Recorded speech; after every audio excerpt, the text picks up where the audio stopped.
प्रणाम गुरुजी। आयुष्मान भव कीर्तमान भव। गुरुजी, आज हमारा विषय है मूर्ति पूजा को लेके। मूर्ति पूजा क्यों जरूरी है और इसका क्या महत्व है, ये हमारे दर्शकों की तरफ से क्वेश्चन आया है। और इसमें कई लोगों ने कहा है कि विवेकानंद जी ने, जब उनको अध्ययन करते हैं लोग विवेकानंद जी को, स्वामी विवेकानंद जी को, तो उसमें ये आता है उन्होंने मूर्ति पूजा का मना किया था, जबकि उनके गुरुजी ने कहा था कि मूर्ति पूजा होना चाहिए।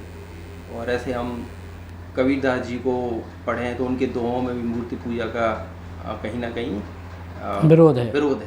और जबकि दयानंद सरस्वती जी ने भी जो है विरोध किया है। लेकिन बहुत, जैसे हम स्वामी विवेकानंद जी के गुरुजी की बात करें तो उन्होंने मूर्ति पूजा को कहा है कि उसका अपना महत्व है। तो इसमें आपके क्या विचार हैं, हमें बताएं जी। ओम भूर्भुवः स्वः तत्सवितुर्वरेण्यं भर्गो देवस्य धीमहि धियो यो नः प्रचोदयात्। हे गुरुओं के गुरु परमपिता परमेश्वर, मेरी बुद्धि को उत्तम गुण कर्म स्वभाव में प्रवृत्त करते रहो। मूर्ति पूजा आवश्यक है प्राथमिक स्तर पर। उदाहरण के लिए, जैसे बच्चे शुरू में पढ़ते हैं तो उन्हें पट्टी, स्लेट, बत्ती सब चाहिए। लेकिन जब उनका स्तर ऊंचा बढ़ जाता है तो उनकी स्लेट बत्ती छूट जाती है जी, बिल्कुल। लेकिन उनकी स्लेट बत्ती छूटती है। शेष जो आगे आने वाले हैं उनको स्लेट बत्ती चाहिए। तो मूर्ति पूजा का सीधा सिद्धांत ये है कि मूर्ति पूजते पूजते जब मूर्ति से अमूर्त में पहुंच जाते हैं तो मूर्ति पूजा अपने आप छूट जाती है। अच्छा। लेकिन पहले आवश्यक है, पहले आवश्यक है। जी। दूसरी चीज़ जिनकी छूट गई है, कृतार्थम प्रति नष्टम व अनष्टम अन्य साधनत्वा। जो लोग अमूर्त पे पहुंच गए हैं उनके लिए मूर्ति की आवश्यकता नहीं है। जो कृतार्थ हो चुके हैं, मूर्त को जिनने पा लिया है, उनको मूर्त की ज़रूरत नहीं है। लेकिन उनको नहीं है तो इसका मतलब ये थोड़ी है किसी को ज़रूरत नहीं है। जो अभी कृतार्थ नहीं हुए हैं, जैसे जिनने परमात्मा के दर्शन कर लिए, समाधिस्थ पहुँच गए, वो तो कृतार्थ हो गए, तो उनके लिए तो मूर्ति नष्ट हो गई। लेकिन अन्य के लिए कृतार्थम प्रति नष्टम व अनष्टम अन्य साधारणत्वा। अन्य जो साधारण लोग हैं उनके लिए मूर्ति की बहुत जरूर आवश्यकता है। साधक और साध्य और साधन, तो कर्ता कार्य विषय को प्राप्त करने के लिए उसे कोई न कोई साधन चाहिए। साधक साध्य पर पहुंचने के लिए उसे साधन चाहिए।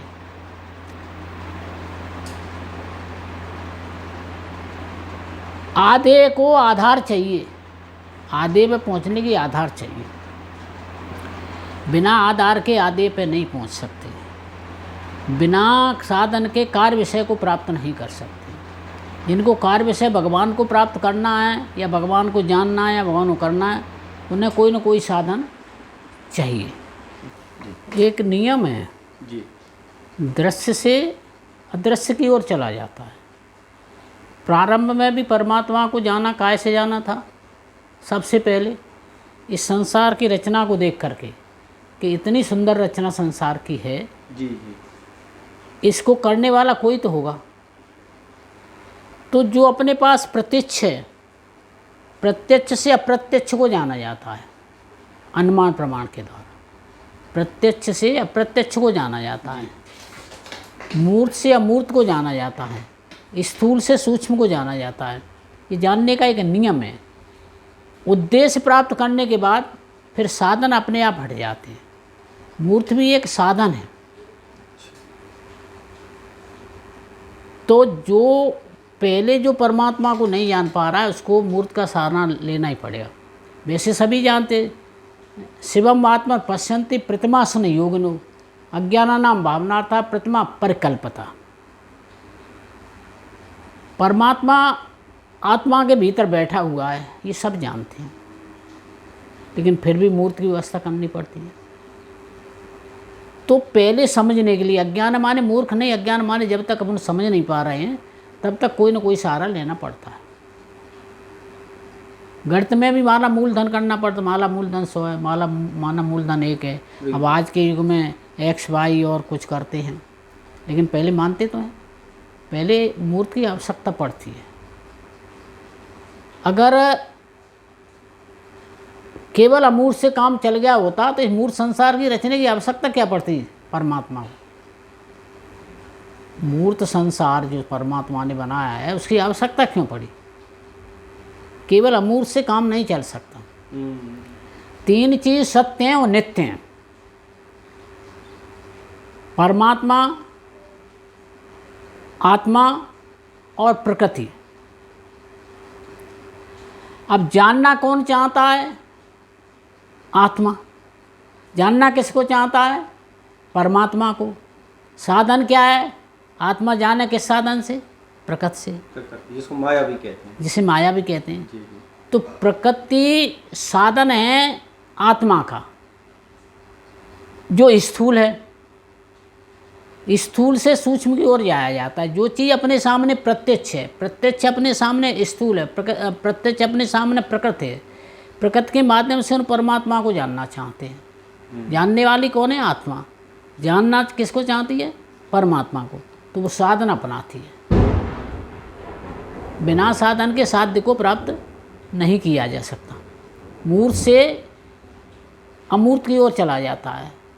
अमूर्त पे पहुंचने के बाद फिर मूर्त अपने आप ही खत्म हो जाएगी। उसके लिए जिसने भगवान को प्राप्त कर लिया, भगवान के दर्शन हो गए, अपने उद्देश्य पे पूर्ण हो गया, उसके लिए साधन खत्म हो जाएंगे। जैसे तुम मकान बनवा रहे हो, तुम्हारा मकान बन गया तो गैंती, फामड़े, ईंट, सीमेंट ये तुम्हारे लिए ख़त्म हो गई, लेकिन जो दूसरे बनवाएंगे उनके लिए तो रहेगी।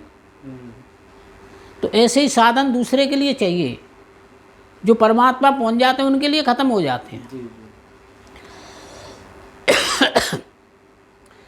जिन लोगों ने मूर्त का विरोध भी किया है, मूर्त का उन्होंने पूर्ण रूप से विरोध तो नहीं किया है, समझाने के लिए किया है, मूर्त का विरोध भी किया है, वो भी मूर्त के माध्यम से ही अमूर्त पे पहुँचे हों। चाहे वे स्वामी विवेकानंद हों, चाहे स्वामी दयानंद सरस्वती हों, या महात्मा कबीरदास जी हों। महात्मा कबीरदास जी ने भी शास्त्र पढ़े, शास्त्र स्थूल थे, मूर्त रूप थे। उनने गुरु बनाए, गुरु मूर्त थे उनके। स्वामी दयानंद सरस्वती ने गुरु बनाए, वेद पढ़े, वेद मूर्त थे, गुरु बनाए वो मूर्त थे। और मूर्त संसार में ही प्रचार किया था उन्होंने। अगर अमूर्त से काम चल गया होता तो मूर्त संसार में प्रचार कैसे करते। विवेकानंद जी ने अपने गुरु रामकृष्ण परमहंस को बनाया, जो स्थूल रूप थे। तो जो निराकारी लोग हैं उन्होंने मूर्त का विरोध नहीं किया है। उन्होंने सिर्फ इतना कहा है कि आप केवल पट्टी पर ही मत पढ़ते रहो। अच्छा। पहले क्लास में पहुंचो, दूसरे क्लास में पहुंचो, तीसरे क्लास में पहुंचो, तुम जिंदगी भर से जन्म जन्मांतरों से मूर्त की पूजा करते हैं। यार मूर्त तुम्हारी कैसे छूटे?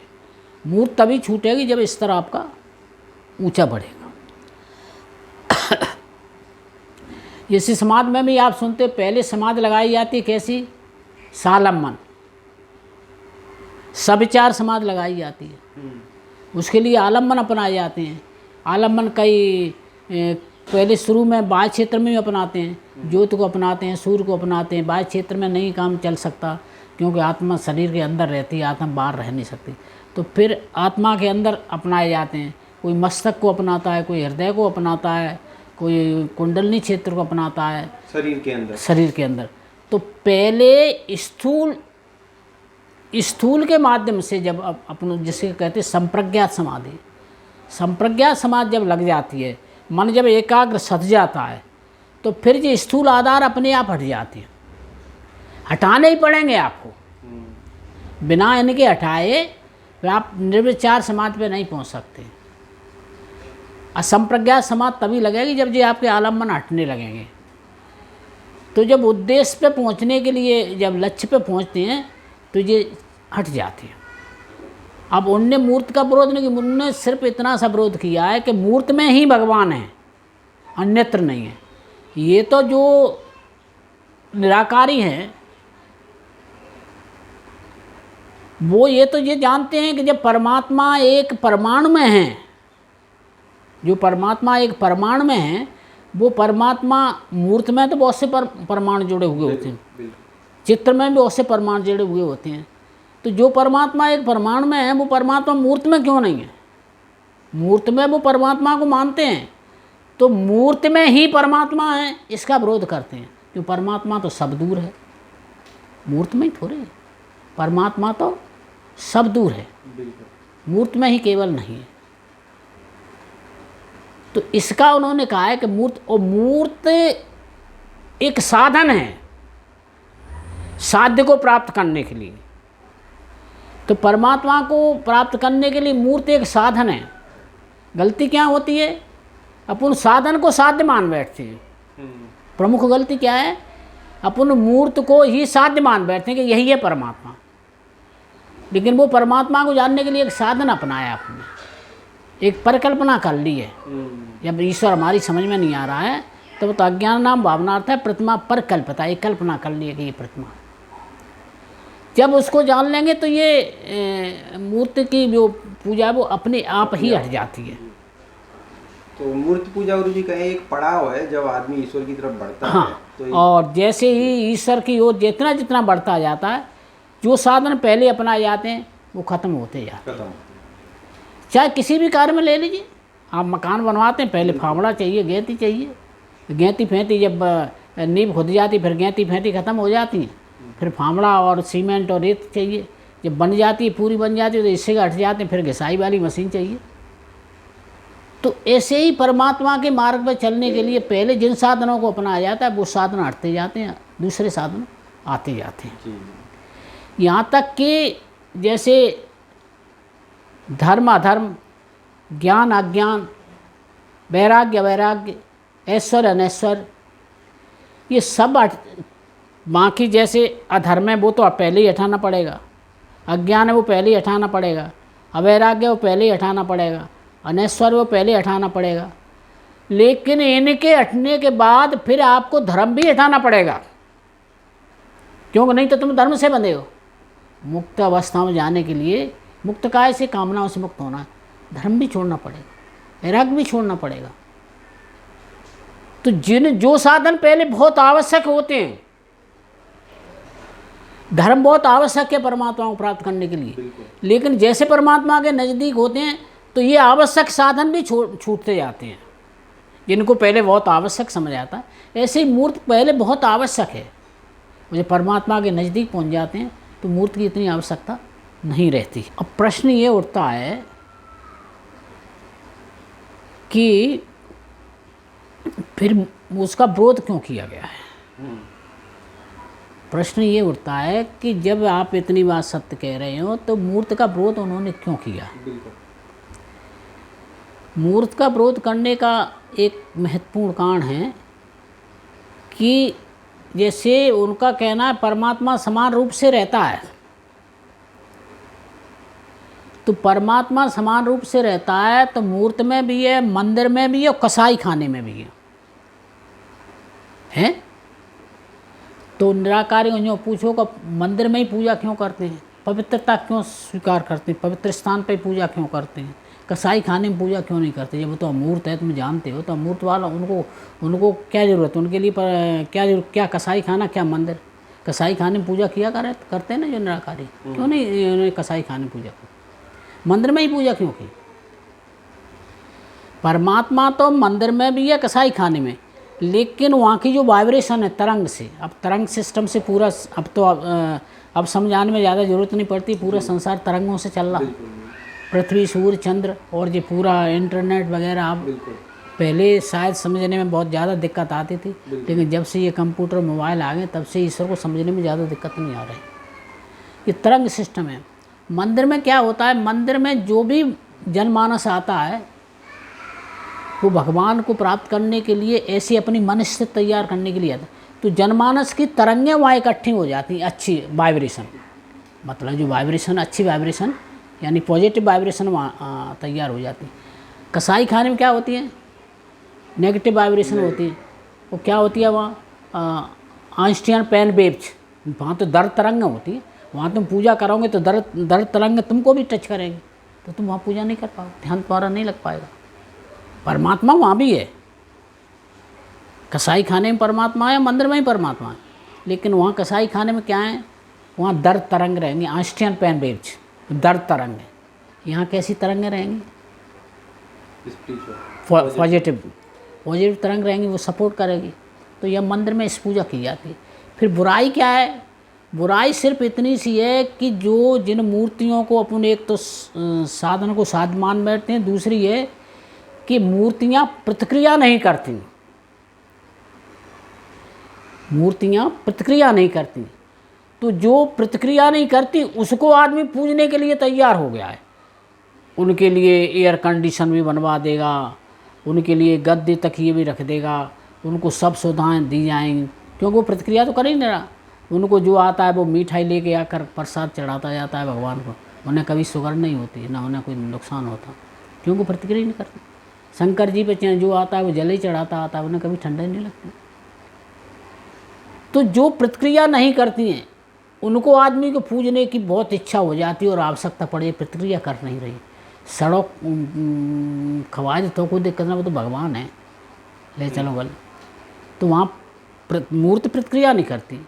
अब बुराई कहाँ है कि इस मूर्ति के लिए लोग अरबों खरबों खर्च कर देते हैं, मूर्ति के लिए अरबों खरबों खर्च कर देते हैं, और मूर्ति के लिए ये रिएक्ट भगवान है, ये प्रतिक्रियाहीन है भगवान। लेकिन जो क्रिया करते हैं, जो जनमानस है,